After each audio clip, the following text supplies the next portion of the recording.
벌써 2020년 전반기가 지나가고 있습니다. 6월의 마지막 주일인데요. 올 한 해를 전반기를 되돌아보면서 이 하반기를 다시 한번 점검하는 그런 은혜의 시간 되기를 원합니다. 특별히 다음 주는 우리 온누리교회 창립 후 첫 1회로 임직자를 세우는 귀한 날입니다. 따라서 이 귀한 일을 앞두고 우리가 어떻게 하면 하나님이 기뻐하시는 이 성전의 기둥 같은 일꾼이 될 것인가, 본문 말씀을 통해서 함께 은혜 나누기를 원합니다. 오늘 성경에 등장하는 빌라델비아 교회는 소아시아 7교회 가운데 6번째로 등장하고 있습니다. 이 빌라델비아라는 말은 원래 필로스, 사랑이라는 단어와 아델포스, 형제라는 이 단어가 합쳐서 이루어진 그런 합성어가 되겠습니다. 본래 버가모 왕국 시대 이 지역의 통치자였던 유메네스 2세가 전쟁에 나갈 때마다 정치와 군사식에 탁월했던 동생 아탈로스 2세에게 전권을 맡겼다고 합니다. 그래서 이 아탈로스 2세는 국민으로부터 신뢰를 받고 지지도가 높았다고 그래요. 그 당시 로마 정부가 이를 이용해서 그 동생 아탈로스 2세에게 왕위를 오르도록 충동을 했지만 아탈로스는 1년 지하에 거절했다고 합니다. 그리고 끝까지 형에게 충성을 다했다고 하죠. 이것을 가리켜서 아탈로스의 형제다라고 말합니다. 이것이 빌라델비아라는 말의 유래가 되었다고 합니다. 이 빌라델비아는 오늘날 이 소아시아 지역의 터키에 있는데요, 이 사데라는 지역의 남쪽 40km 지점에 위치한 고원 도시입니다. 특별히 이곳은 포도 농사를 많이 하는 곳이에요.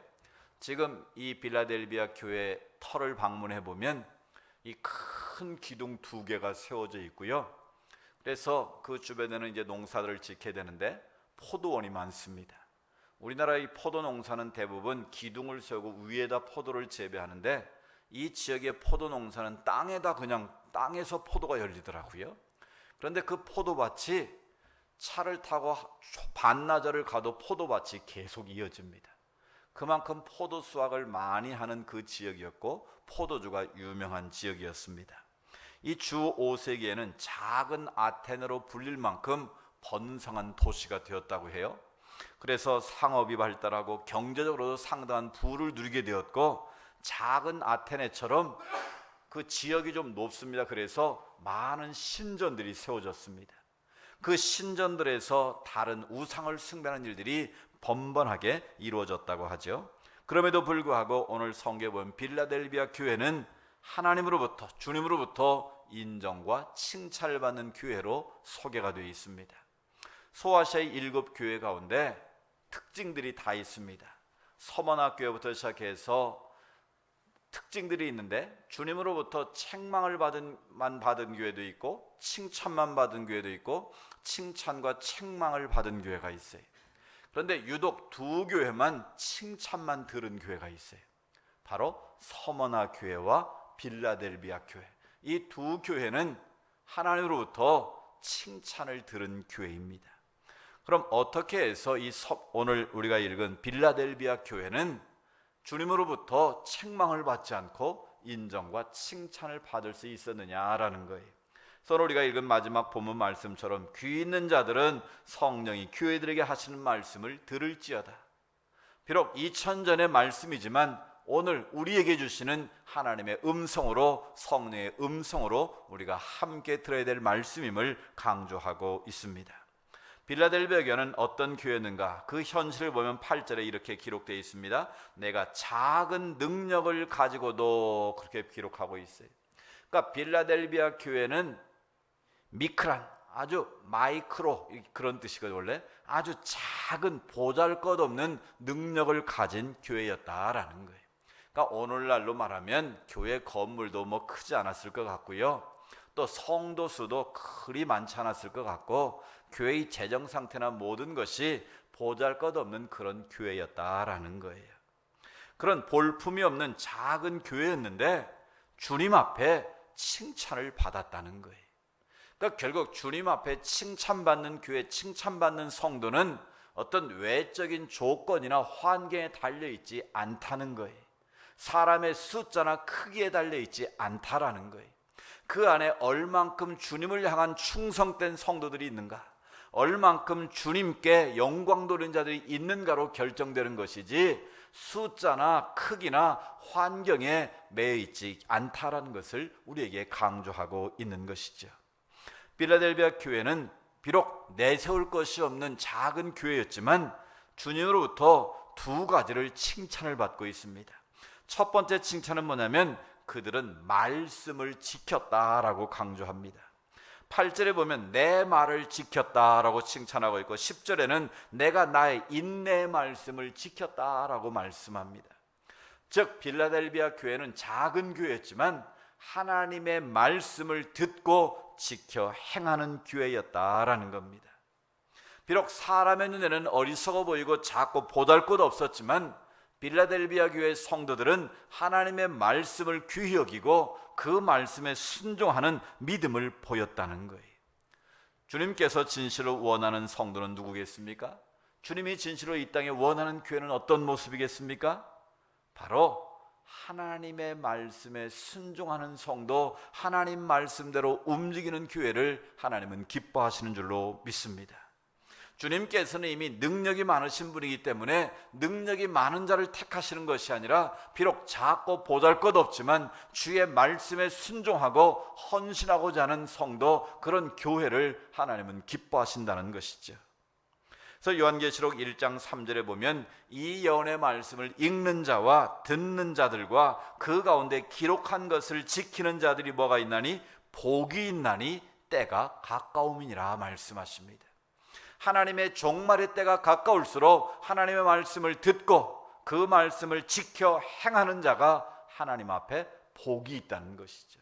마찬가지로 하나님의 말씀을 듣고 지켜 행하는 교회가 이 시대 하나님이 찾으시는 바로 그 교회가 될 수 있음을 말씀하고 있는 것이죠. 또한 빌라델비아 교회는 주님을 배반하지 않았다고 칭찬을 받고 있습니다. 오늘 이 요한계시록이 기록될 당시 소아시아 지역은 로마의 식민지 통치 상태입니다. 로마는 황제 숭배를 내세워서 기독교를 엄청나게 핍박을 했습니다.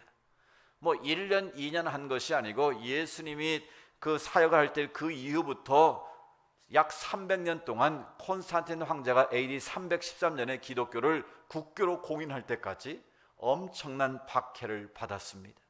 이 소아시아 지역도 결코 예외가 아니었습니다. 그래서 지금도 이 성지 순례를 가보면 그 카타콤베를 비롯해서 그 소아시아 지역의 석회암지대 동굴을 파고 평생을 굴 속에 살면서 믿음을 지킨 그 당시의 신앙의 선조의 모습을 보게 되는 것이죠. 그들은 300년이나 계속 이어지는 박해와 핍박 속에서도 결코 주님을 배반하지 않았다는 거예요.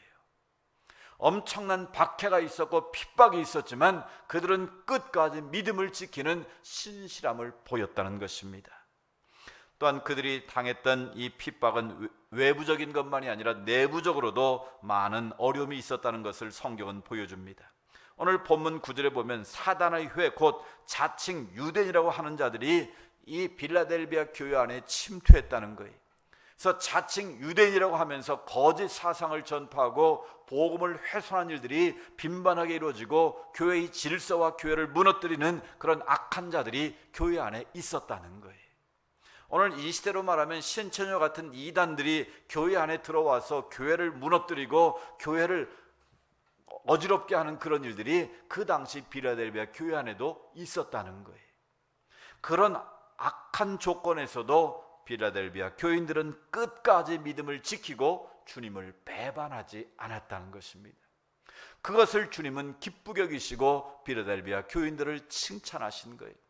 끝까지 말씀을 지키고 하나님 앞에 핍박 속에서 배반하지 않고 신실하게 믿음을 지킨 그들을 주님은 칭찬하시고 그들을 높여주고 계시다라는 것이죠. 우리의 신앙생활도 마찬가지입니다. 우리 믿음의 척도는 얼마만큼 우리가 하나님 앞에 변하지 않느냐에 달려 있어요. 여러분이 좋아하는 명품이 왜 좋은 겁니까? 값이 비싸도 그 값을 한다고 그러지 않습니까? 명품은 아무리 세월이 지나도 그 가치가 변하지 않고 더 빛나는데 명품이라고 이름이 붙여지는 거 아니겠어요? 특별히 여자분들이 좋아하는 루이비통, 무슨 똥인지는 모르겠는데 이 루이비통이라는 이 가방 브랜드가 있죠. 이번에도 보니까 면세점 안 팔려서 세일을 한다고 그러는데 아주 난리 법석이 났다고 그러죠. 이 루이비통이라는 이 명품이 있는데요. 이 루이비통이 왜 명품인 줄 아세요? 우리가 프랑스 제품인데 가방 회사인데 150년 이상 세계 최고의 명품으로 자리를 잡고 있는 데는 비결이 있다고 합니다. 그들은 가방 하나를 만드는 데도 철학이 있다는 거예요. 어떤 철학인가? 짐을 그냥 싸들고 다니는 그냥 가방이 아니라 여행을 즐기는 사람이 들고 다니는 최고의 가방, 또 어떤 사람이 들어도 가장 아름다움과 미를 추구할 수 있는 그런 가방, 그런 가치를 담아서 가방 하나하나를 만들어낸다는 거예요. 그러니까 이 루이비통은 150년의 역사에 한 번도 세상으로부터 버림받지 않고 최고의 명품으로 많은 사람들의 그 부러움을 사는 최고의 명품으로 거듭나고 있다는 거예요. 결국 가방 하나에도 가치가 있고 철학이 있으면 명품으로 인정받게 되고, 그 가방은 들고 다니는 사람에게 자부심을 갖게 하고, 세월이 아무리 흘러도 그 가치는 변하지 않는다는 거예요. 우리의 신앙도 마찬가지입니다. 환경 따라 조건 따라 변하면, 까말레온처럼 변하면 그것은 바른 신앙이 아니라는 거예요. 우리는 하나님 앞에서 끝까지 말씀을 지키고, 오늘 빌라델비아 교회처럼 배신하지 않고 배반하지 않고 끝까지 교회를 섬겨 믿음을 지키는 그 신실함이 하나님 앞에 칭찬받는 믿음의 조건이 될 수 있다라는 것입니다. 그리고 나서 빌라델비아 교회에서 주님께서 이렇게 말씀하십니다. 내가 이 하나님의 성전의 기둥이 되게 하리니 말씀하고 있어요. 저는 이 빌라델비아 교회에 관한 말씀을 묵상하면서 제 마음에 가장 깊이 와닿는 말은 바로 기둥이라는 단어였습니다. 그렇게 하나님의 말씀을 지키고 배신하지 않았던 빌라델비아 교회가 칭찬을 받았는데, 그 칭찬 가운데 최고의 칭찬은 무엇인가? 바로 네가 이 하나님의 성전에 뭐가 되리니? 기둥이 되리니. 하나님의 성전의 기둥으로 너희를 삼아주겠다는 약속의 말씀이 저에게는 가장 큰 울림으로 다가왔습니다. 그럼 우리가 어떻게 하면 이 온누리 교회의 기둥 같은 일꾼, 기둥 같은 성도가 될 수 있겠느냐라는 거예요. 특별히 이 다음 주 임직 예식을 앞두고 있는데요, 임직을 받는 자뿐만 아니라 우리 온누리 교회를 섬기는 모든 성도들이 하나님 앞에서 어떻게 하면 내가 이 온누리 교회의 기둥 같은 일꾼이 될 것인가, 하나님이 인정하시는 기둥 같은 일꾼으로 든든히 서갈 것인가, 우리의 자세를 다시 한번 점검하는 그런 시간 되기를 원합니다. 기둥의 4가지 특징을 한번 정리해 봤는데요, 우리 자신이 그렇게 되기를 원하는 마음으로 제가 말씀을 전합니다. 첫 번째로, 기둥은 반듯하고 견고해야 합니다. 같이 해볼까요? 기둥은 반듯하고 견고해야 한다. 여러분, 구부러진 기둥 보신 적 있습니까? 이 건물 안에도, 이 오늘의 교회 성전 안에도 많은 기둥들이 있지만 보이지 않을 뿐입니다. 이 기둥들이, 삐뚤어진 기둥은 하나도 없습니다. 어떤 건물이든지 간에 모든 기둥은 일직선으로 곧게 세워져 있습니다. 왜 그럴까요? 곧게 세워져야만 그 건물의 하중을 든든하게 받쳐줄 수 있기 때문에 그렇습니다. 그러면 우리가 이 성전을 섬기는 자로서 어떻게 하면 반듯하고 견고한 기둥으로 설 수 있겠느냐라는 거예요. 무엇이 하나님 보시기에 반듯해야 될 것인가를 생각해 보게 됩니다. 가장 중요한 것은 하나님과 우리의 관계가 반듯해야 한다라는 거예요. 어느 곳에 있든지 무엇을 하든지 하나님과 우리 사이의 관계가 반듯하면 그 사람은 아름다운 기둥으로 쓰임받을 수 있다라는 거예요.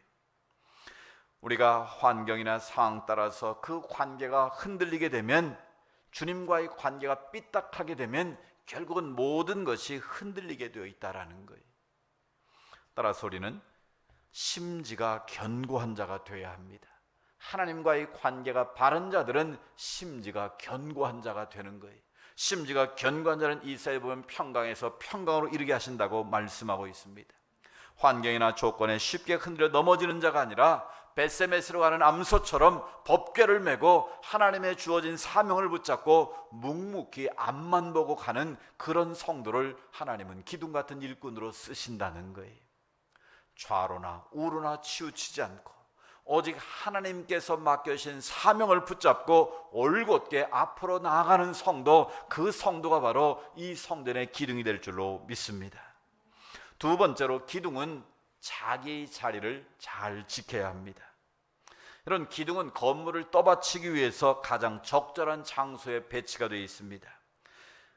그래서 그 기둥이 자리를 이탈하면 그 건물은 반드시 넘어질 수밖에 없는 것이죠. 마찬가지로 교회의 기둥은 자기 자리를 잘 지켜야 되는 거예요. 목사의 자리, 장로의 자리, 안수집사의 자리, 권사의 자리, 서리집사의 자리, 성도의 자리, 각자의 주어진 자리를 잘 지켜내는 것이 바로 기둥같이 쓰임받을 수 있는 중요한 조건 중에 하나라는 거예요. 그런 세상을 추하게 만드는 것은 무엇일까요? 자기의 위치를 지키지 못하면 세상은 추해지는 거예요. 대통령이 대통령의 자리를 잘 지켜야 아름답고 멋진 대통령이 되는 거예요. 장관은 장관의 자리를 지키고 국회의원은 국회의원의 자리를 지켜야 아름다운 지위를 유지하고 또 백성들에게 존경을 받는 거예요. 오늘 이 시대의 모습은 꼭 그렇지는 않은 것 같아요. 백성을 섬기라고 주어진 권력과 그 지위를 남용하거나 사유하거나 오용, 잘못 사용으로 말미암아 백성들의 지탄의 대상이 되고 심지어 감옥까지 가는 안타까운 일들이 벌어지고 있다라는 거예요. 결국 인간의 범죄와 타락은 어디서부터 왔습니까? 자기의 위치를 지키지 않는 데서부터 왔다는 사실을 기억하십시오. 아담과 하와가 하나님이 지으신 이 에덴 동산에서 행복하게 살고 있는 그 순간 사단이 와서 유혹을 합니다. 뭘 유혹합니까? 위치를 이탈하도록, 자기의 자리를 벗어나도록 유혹을 한 거예요. 그 당시에 하나님이 세우신 언약은 무엇입니까? 언약은 선악과를 중심으로 약속이 맺어져 있는 거예요. 이 선악을 동산 중앙에 심겨진 이 선악을 알게 하는 나무의 실과를 먹으면 너희는 정령 죽으리라. 반드시 내가 너희를 죽이겠다는 거예요.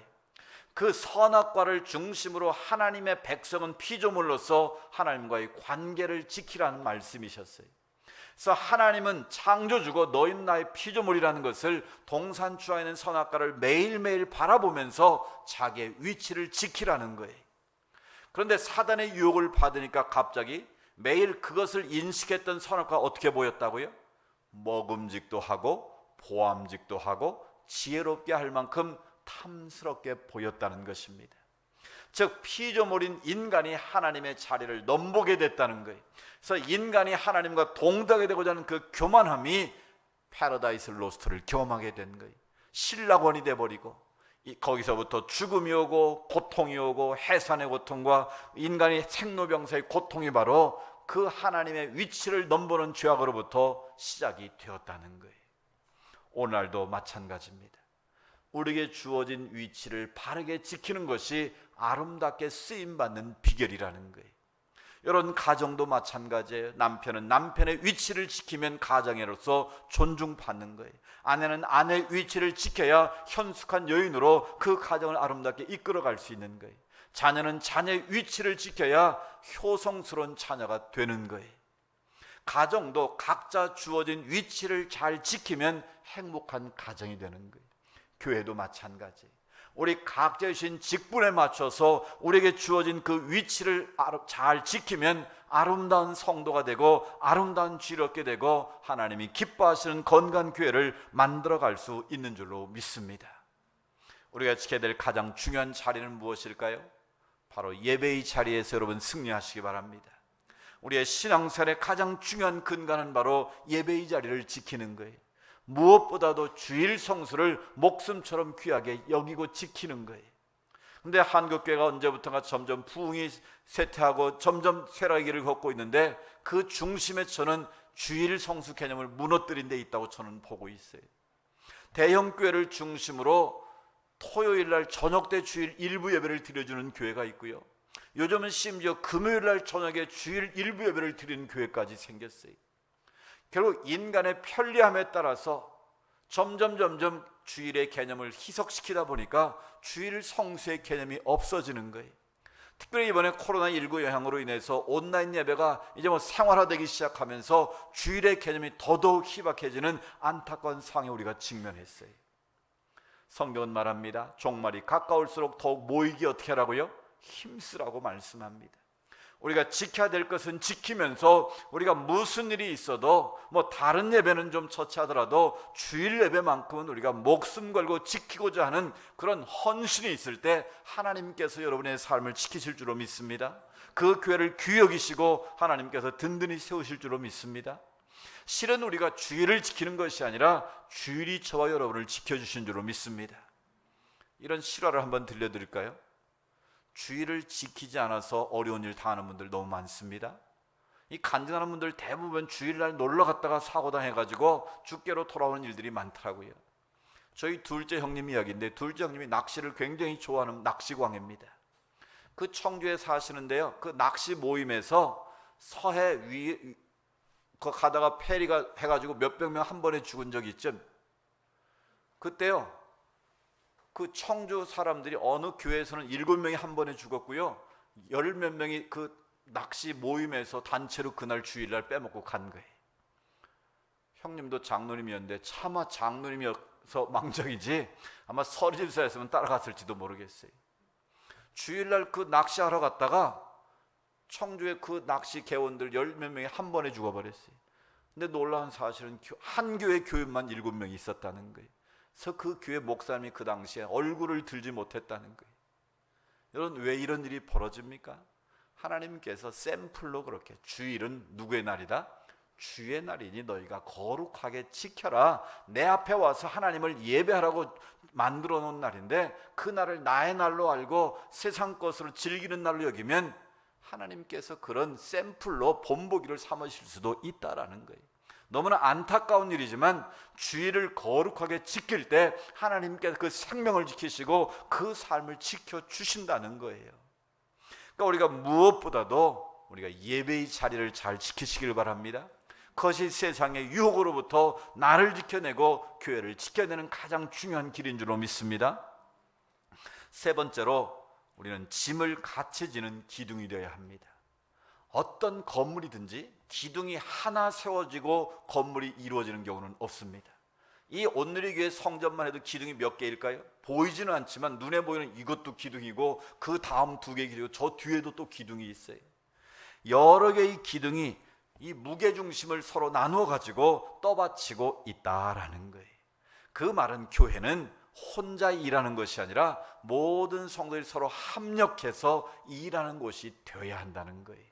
짐을 서로 함께 나눠지는 공동체가, 교회가 건강한 교회가 될 수 있다는 것입니다. 이 기업에서는 이 파레토 원리라는 게 있어요. 한 기업이 있으면 사원이 100명이면 100명이 다 열심히 일하는 게 아니라는 거예요. 100명이 일해서 그 회사가 돌아가는 게 아니고 실제적으로 통계를 내면 어느 회사든지 20%의 핵심 멤버들이 일을 해서 나머지 80%를 먹여 살리는 구조라는 거예요. 근데 대부분 어느 조직이나 비슷하다는 거예요. 그런데 20%가 아니라 30%면 그 회사는 더 건강해지고 이게 50%를 하면 더 건강하고 좋은 회사가 된다는 거예요. 근데 대부분 파레토 원리에 의해서 20%만 일한다는 거예요. 이런 교회도 그렇습니다. 교인이 많이 모인다고 다 일꾼이면 얼마나 좋겠습니까? 근데 보면 이 파레토 원리가 교회도 적용되더라고요. 20% 정도만 열심히 일하지 나머지는 그냥 자리만 지키는 분들이 많아요. 그러나 작은 교회일수록 어떤 장점이 있습니까? 작은 교회는 어린아이부터 노년기까지 다 일꾼이 되어야 한다는 거예요. 그래서 작은 교회를 섬기는 것이 여러분 믿음의 성숙에 큰 유익이 되고 도움이 된다는 걸 여러분 기억하십시오.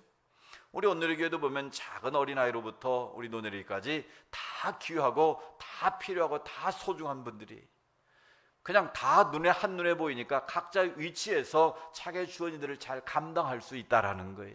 그런 점에서 이 작은 교회가 각자의 위치에서 최선을 다하면 짐을 서로 나눠주면 하나님이 기뻐하시는 더 건강한 교회가 될 줄로 믿습니다. 우리 온누리 교회는 어떤 일을 하든지 간에 네가 해라가 아니라 내가 먼저 서로 짐을 나누어지는 그런 기둥 같은 일꾼들 되기를 축복합니다. 마지막으로 기둥은 운명을 같이 하는 것입니다. 이 건물의 기둥은 내 한 10년 있었으니까 떠받치고 나 힘들어서 더 이상 못하겠다, 쉬어야겠다, 나 쉴래 하고 기둥 하나가 푹 주저앉으면 어떻게 되겠습니까? 이 건물은 무너지는 거예요. 이 건물이 해체가 되지 않는 한은 이 기둥은 처음 세울 그때부터 끝까지 운명을 같이 하는 존재. 교회의 일꾼도 그러해야 한다는 거예요. 환경 따라 상황 따라 왔다 갔다 하는 것이 아니라 이 하나님의 성전의 일꾼으로 내가 부름받았으면 이 내가 하나님 앞에 가는 그날까지 기둥처럼 끝까지 운명을 같이 하는 결단이 있어야 한다는 거예요. 그런 믿음을 가지고 이 교회를 섬길 때 하나님께서 능력도 주시고 하나님께 여러분의 그 삶을 복 주실 줄로 믿습니다. 따라서 오늘 하나님의 성전의 기둥같이 여러분들이 그 위치를 잘 지켜내시면 하나님께서 어떤 복을 주실까요? 오늘 성경은 두 가지 큰 복을 약속하십니다. 오늘 12절 하반절 앞에 화면 보고 같이 읽어보실까요? 12절 우리 같이 읽습니다. 시작. 내가 하나님의 이름과 하나님의 성 곧 하늘에서 내 하나님부터 내려오는 새 예루살렘의 이름과 나의 새 이름을 그 위에 기록하리라. 아멘. 하나님의 성전으로 부름받은 자에게 주시는 두 가지 축복인데, 첫 번째는 성전을 떠나지 않게 하시는 복을 주시겠다고 약속하십니다. 여러분, 성전을 자꾸 떠나는 게 복입니까? 끝까지 지키는 게 복입니까? 성전을 떠나지 않게 하신다는 것은 그 삶의 샬롬의 복, 평강의 복을 주셔서 그 성전을 끝까지 지키게 하시는 복을 주시겠다는 놀라운 약속의 말씀인 거예요. 여러분, 주님 앞에 가시는 그날까지 성전을 떠나지 않는 복이 있기를 축복합니다. 두 번째 복이 더 중요한데요, 하나님의 이름을 그 이름에 함께 새겨주시겠다는 놀라운 축복이에요. 그 당시 관습에 의하면요, 로마의 장군들이 전쟁을 하러 나가지 않습니까? 전쟁을 해서 승리를 하면 이제 흰 말을 타고 개선을 합니다. 퍼레이드를 하게 되는데, 그 뒤에 포로를 끌고 이제 말을 탄 장군이 이제 개선문을 통과해서 입성을 하는 것이지요. 그러면 그 장군의 최고의 영예가 뭔 줄 아세요? 신전의 기둥에 그 장군의 이름을 새겨주는 것이었다고 합니다. 그 신전의 이름이 새겨지면 그 이름은 신전이 존재하는 한은 가장 영광스럽고 가장 귀한 이름으로 영원히 기억된다는 거예요. 바로 하나님이 우리의 이름을 이 성전의 기둥에 새기시겠다는 복입니다. 즉, 우리의 이름을 영광스럽게 존귀하게 높여주시겠다는 하나님의 놀라운 축복의 말씀인 거예요. 우리가 하나님의 성전에서 심지가 견고하고 흔들리지 않는 반듯한 기둥이 되고 자기의 자리를 끝까지 지켜내고 짐을 서로 나눠줘 끝까지 합력하여 운명을 같이 하는 기둥이 되면, 여러분의 그 이름 석자를 생명록에 기록할 뿐만 아니라 이 성전의 기둥에 하나님이 세우셔서 영원한 기념비로 세우시겠다는 약속입니다. 그렇습니다. 우리 오늘의 교회가 필라델피아 교회처럼 비록 작은 능력을 가지고 있지만 우리 모두가 하나님의 성전의 기둥 같은 일꾼으로 쓰임받는 은혜가 있기를 축복합니다. 환경에 따라 흔들리지 않고 심지가 견고하고 우리의 위치를 서로 잘 지키고 우리의 어려움을 짐을 서로 나누어지고 운명을 같이 하는 공동체가 될 때, 여러분, 이 성전을 떠나지 않게 하시는 샬롬의 복이 임하고 이 성전의 기둥같이 쓰임받는 일꾼 그 이름이 영원히 아름다운 이름으로 기억되어서 하나님께 영광 돌리는 아름답고 복된 삶이 될 줄로 믿습니다. 우리 모두 임직식을 앞두고 다시 한번 우리 자신이 이 성전의 기둥 같은 일꾼 되어서 하나님께 영광 돌리고 여러분의 이름 석자가 이 성전의 아름다운 이름으로 기록되는 은혜가 있기를 주의 이름으로 축복합니다.